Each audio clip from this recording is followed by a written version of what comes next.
365 days of healthy tips based on the National Day of Celebration today, February 22nd. Day 53 is Margarita Day. Another alcohol day. All right, I said it before, I'm going to keep saying it. The healthiest amount of alcohol is 0. But I don't want these to be negative tips, right?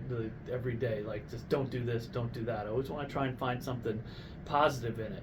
And right then and there, hey, right there's a healthy tip for you, right? Always look for the positive, right? You're gonna go where you're focusing on. So if you're always focusing on the negative, then that's where you're gonna head. So focus on something positive. So what can we say positive about margaritas?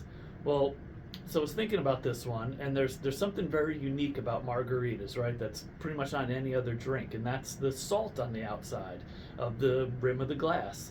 So let's talk about salt, right? Salt gets a bad rap, right? It's bad for blood pressure, it's unhealthy, but salt is actually very essential. If you had 0 salt, your heart couldn't function. None of the muscles in your body could function. The sodium is super important. And the iodine that we put in salt, right? We covered that on periodic table day.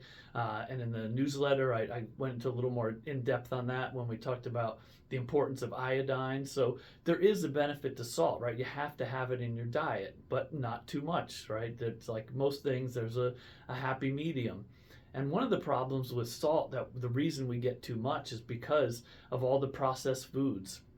Processed foods have a ton of sodium in them because sodium is used as a preservative.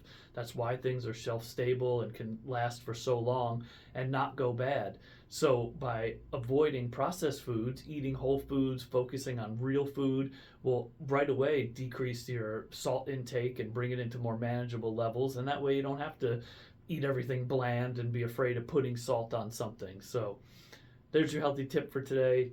Really has nothing to do with margaritas, talking about salt, but it is margarita day. So if you are so inclined, again, all things in moderation, enjoy yourself. And I will see you tomorrow.